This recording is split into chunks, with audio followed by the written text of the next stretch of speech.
Bonjour. Alors, je vais vous poser quelques petites questions. Quel est l'objectif du Chocolatissimo?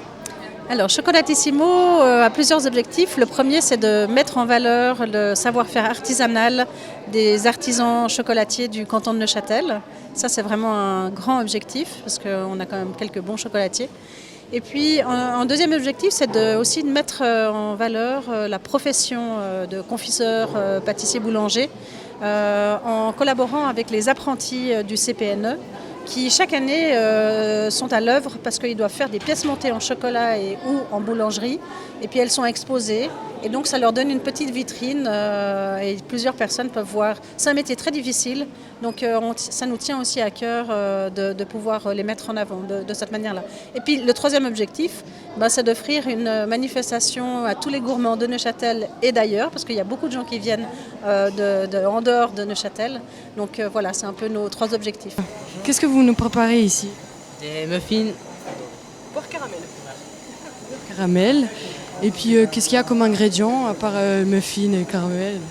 De la farine, du sucre, exactement du beurre, de la Philadelphia, du sucre, du fleur de sel, un peu d'œuf. Là on a poire, ici on a poire, chocolat, on a mis un peu de farine dedans et puis voilà. On a de la poudre à lever, de la farine. Ces sculptures que vous nous préparez, c'est quoi un peu? C'est un Martin Pêcheur en masse-pain. Parce que pour le concours, on a la pièce qu'on a faite. C'est 60% de la note et 40% c'est ce qu'on fait aujourd'hui. Enfin, moi c'est aujourd'hui.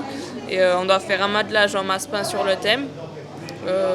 60 pralinés trempés et 60 pralinés moulés. Est-ce que tu peux nous expliquer un peu ce que tu fais en ce moment même? Alors je suis en train de faire des moulages, des chaussures de foot, exactement. Comment je les fais? Ok, alors déjà, tout d'abord, je peins ça avec un cornet que je remplis de chocolat noir. Après, je passe une première couche avec le pinceau. Et ensuite, je les coule une fois d'abord là-dedans. Après, je les retourne ici. Je laisse que le chocolat y tire. Et après, j'enlève avec la spatule le surplus. Et là, je viens mettre de la colle autour, enfin du chocolat autour, pour les assembler. Je mets des pinces. Ensuite, je mets au frigo. Et normalement, quand j'enlève du frigo et que j'enlève les pinces, ma chaussure, elle est formée. Qu'est-ce qui t'a fait aimer ce métier? Honnêtement, tout. Faut avoir beaucoup de passion, beaucoup de... plein de trucs, plein de détails, avoir beaucoup d'imagination, etc. Et c'est vraiment super bien comme métier. Alors c'est surtout la diversité parce que justement on va passer des modelages en masse-pain aux mousses ou comme ça qu'on peut trouver facilement dans le commerce. Et puis après c'est assez créatif aussi parce que même si on a des produits types, en général on peut quand même, c'est ça. Le thème c'était Neuchâtel-Ville lacustre. Du coup j'ai représenté les petites cabanes de pêcheurs qu'il y a au port à Neuchâtel. Et vu qu'il y a justement le plus petit bar du monde, je me suis dit que ça faisait un petit exemple et ça faisait mieux que des cabanes. Alors c'est avec de la pâte.